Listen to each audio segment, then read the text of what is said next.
Shri Gurubhyo Namaha Hari Om. We are very happy to continue with our 7-part series on the life, leadership and works of Shri VAdirAja. Today we are on day 5 of the 7-part series, and we will have 2 more that are going to be broadcast in subsequent days. So when we look at the life of Shri VAdirAja, what we have seen so far is what is the importance of Guru.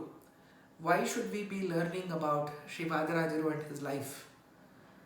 And then we looked at the birth of Shri VAdirAja and the illustrious events that accompany his birth, and how he went into the tutelage, under the tutelage of Shri Vagisha Theertha and Shri Vidyanidhi Theertha, to emerge as one of the stellar scholars of his times. On subsequent days, we looked at his compositions, Shri Theertha Prabandha, which is India's first travelogue in the spiritual sense. And yesterday we had the opportunity to learn something about Shri Rukminesha Vijaya, one of his greatest kritis. So in this life, there was never a dull moment, as I said. So it happened that on one of his travels, Shri VAdirAja went to visit the place which is now called Sundar, and a unique incident happened there. So what was happening was, the local king Arasappa Nayaka had a guru who came from the Shaivite background. He claimed that every day he actually would go and visit Lord Shiva all the way in Kailasa itself, and every day he would pay him a visit and then descend from Kailasa whenever he wanted to, at his will. And he was a person who was practicing occult sciences, so it was possible for him to create that hallucination every time. So Shri VAdirAja gets to know about this, and one day he comes to the palace where Arasappa Nayaka is there, and he is actually seated there. As soon as the yogi, or the so-called yogi, comes into that place, his powers fail and he falls flat, and because there is the presence of Shri VAdirAja. At that point in time, the eyes of the king Arasappa Nayaka are opened, and he comes to know who the true guru is, with Shri VAdirAja. From that day onwards, he adopts Shri VAdirAja as his spiritual guru. This is not the end. Those of you who visit Sonda, or who have visited or even heard about the Sonda Kshetra, will be aware of a place called Kapoor Bhoomi or Tapovana, which is situated a few kilometers away from the main temple of Sonda. That is the place which VAdirAja used to perform his tapas, or his meditation. The place is so beautiful and tranquil that even today people go there to be seated for a few moments and contemplate on God. Beautiful place situated right in the middle of the Sharvari river, which flows next to the temple. So what happened there was something very unique. He was performing his meditation, and suddenly he saw that a big army of people led by the king was running away, and the king was none other than Arasappa Nayaka. The enemies had attacked him and chased him away from the kingdom itself, and they came running towards Shri VAdirAja. The VAdirAja picked up Mantrakshate, or the holy rice, in his hand, and he gave it to the king, and he told the king, "You don't have to worry about anybody attacking you. Just go back and you see what will happen." With full faith in Shri VAdirAja, the king starts to run back, and with the Mantrakshate in his hand, and within few moments the whole scene changes. Suddenly he sees that horses, white horses from somewhere, powerful at that, are coming and running towards the enemy. The enemies who are chasing the king suddenly see this stream of white horses, powerful horses running towards them, and in sheer fear just flee from that place and leaving the kingdom to Sri Arasappa Nayaka. That Those white horses were none other than Sri Hayagriva Devaru himself, the incarnation of Lord Narayana in the form of a horse, and, and the Upasya Murti of Sri VAdirAja. Such was the mystical power of Sri VAdirAja. Soon, there is another incident which comes to light, and which has proof of happening even today. Sri VAdirAja is visiting Badrikashrama, and on his way, he is climbing the hills, and he is accompanied by the rest of his pupils. At that point in time, suddenly from the top of a hill, he jumps into the valley where there is a pond, and everybody is wondering why did he jump inside that and where did he go. That pond is called the Damodara Kund, which is famous even now. Soon Sri VAdirAja emerges from that pond with the idol of Sri Lakshmi Narasimha in his hands, and everybody says, how come you knew that there was the idol of Sri Lakshmi Narasimha inside the pond? To which VAdirAja says that this idol was something that was of Sri Lakshmi Narasimha, was prayed to by none other than Sri Bhimasena during of the Mahabharata times. When Bhimasena was walking towards Badrikashrama at the end of his avatara, he had submerged the idol inside Damodar Kund, and Lord Narasimha himself came in the dreams of Sri VAdirAja and told him to take the idol with him and start praying to it. Even today, in the Sode Mat Samsthana, the Swamiji offers puja to Lord Lakshmi Narasimha's idol every single day. It is, if you see the puja samagri, it is kept right on top of the pitha, and it is a very heavy idol, is what we are told, and it is very prominent by its existence. Such was the grace of God towards a gnani like Sri VAdirAja. Sri VAdirAja had a very unique form of actually praying to God. Not only did he believe in offering karma, but also mainly the puja of the God is done by literary works and composition of granthas which stand the test of time, and which impart the true knowledge of our scriptures to everyday and to the common man. So once it happened that VAdirAja's mother, Gauri Devi, we had heard about her at the beginning of the lecture series, had once vowed in front of Lord Narayana that if she begets a son who is illustrious and who studies the Madhva Shastra, she will offer food to 1 lakh Brahmins, Laksha Bhojana as it was called. And she had it in her mind, and Sri VAdirAja knew about it. So what he did was, he composed a wonderful kriti called Sri Mahabharata Laksha Alankara, which is available even today. In a beautiful poetic form, he offers an explanation and a commentary to Srimad Mahabharata Tatparnirnaya of Sri Madhvacharya, which is again a commentary that is written on Mula Mahabharata itself. As soon as he offered Laksha Alankara, or the grantha called Laksha Alankara, which literally means 1 lakh ornaments offered to God. That very night, Sri Vedavyasa appears in the dreams of his mother, and tells her that, O Gauri Devi, Sri VAdirAja has offered 1 lakh jewels on your behalf to me, and that is equivalent to feeding 1 lakh Brahmins, or it's a Laksha Alankara of its own. And again, another mystical event which signifies the spiritual height of Sri VAdirAja. Another story which is around a person who was once trying to make the idol of Ganesha. So what he would do is that every day he would wake up, he would take silver, create a mold, of Ganesha and then pour the molten silver into it, hoping that after it sort of cools down, he will be able to beat it into shape and create an idol of Ganesha.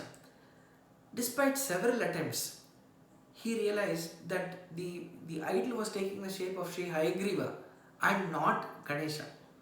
So in his dreams, Lord Narayana appeared in front of him and said, "Don't try to change the shape of the idol. It is meant to be an idol of Sri Hayagriva, which is my own idol. A great saint by name Sri VAdirAja will come to your town. Just take that idol and give it to him. It belongs to him."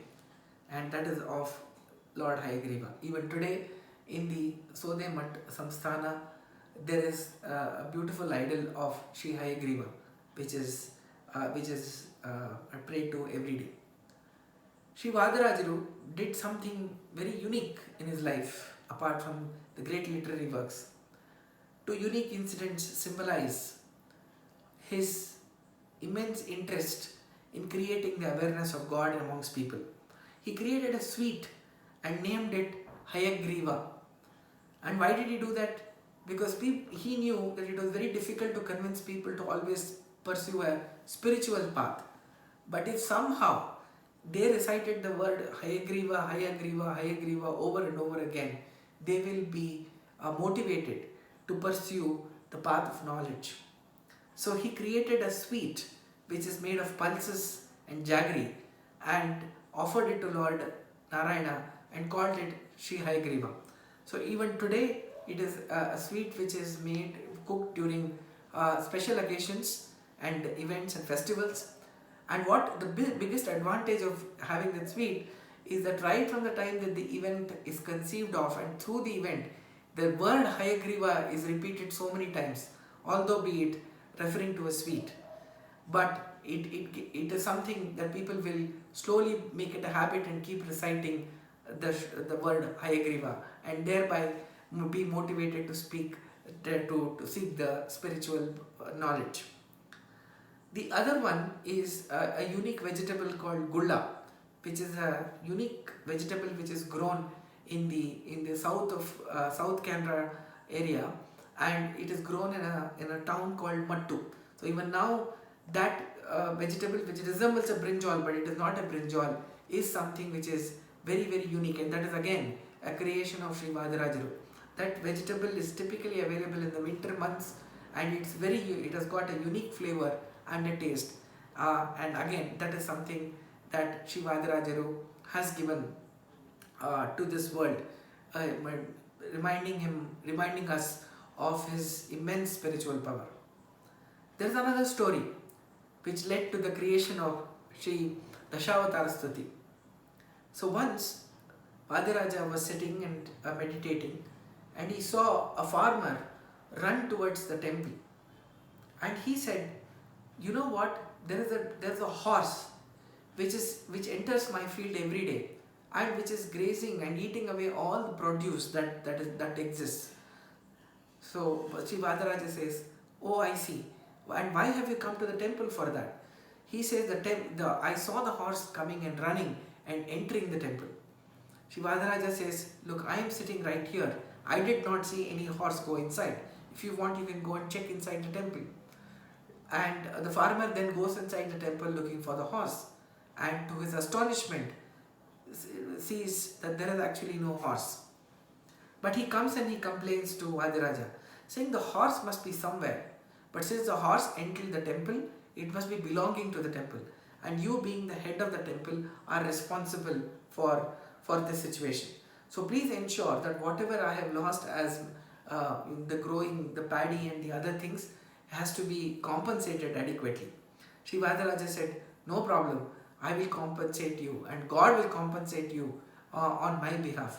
And he immediately composed the beautiful kriti called Dashavatara Stuti, which is a beautiful stotra set to what is called as Ashwadhati Raga, which is basically the rhythm of the footsteps of a horse, and it goes like how a horse would actually ride, and it is absolutely addictive. If people start to learn it, It stays in their memory, and young children really enjoy reciting and listening to the shloka.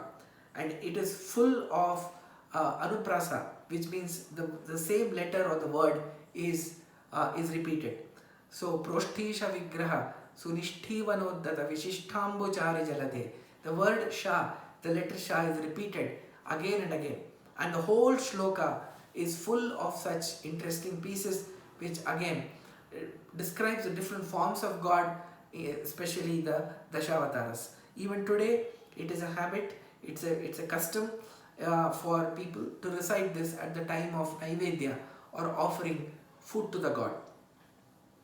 I would like to end today's lecture with another incident which actually typifies the imagery of Sri VAdirAja. So whenever we see the picture of Sri VAdirAja, we see that on the top of his head he has a plate and there's a horse eating from the plate. So what is the story about? So once some people who were very jealous of Sri VAdirAja's stature and his standing as a spiritual guru once decided to poison his food. So they bribed the cook to add visha or visha prayoga or poison into the food that he was offering to VAdirAja. So as the custom was that Sri VAdirAja would actually take all the food and take the food in and offer it to God as Naivedya or offering to the God. Every day what would happen is that Lord Hayagriva himself would come in the form of a horse and eat that food. He would eat little bit and leave the rest for Sri VAdirAja and other disciples to eat that. For us, it is just a custom to offer food to God. But in the case of Sri VAdirAja, Lord Narayana himself came and accepted that food in person. That was his stature. So one day, on the day that the cook added the poison, Sri VAdirAja continued with his practice of taking the plate and keeping it on his head and waiting for the horse, waiting for the God in the form of the horse to come and actually eat all the food. Lord came in the form of a horse and to Sri VAdirAja's surprise ate all the food without leaving anything for himself and for the disciples. But the true spiritual guru that he was, he immediately accepted, saying this must be Harichitta or the wish of God that we will not have any food to eat today. He decided to go home hungry, and next day what happens was the idol of Sri Hayagriva which VAdirAja used to pray to every day had 3 lines which were blue in color, indicating that there was poison which was in the throat. Now, Lord Hayagriva is none other than the incarnation of Lord Narayana, and the poison would not have had any effect on Lord Narayana.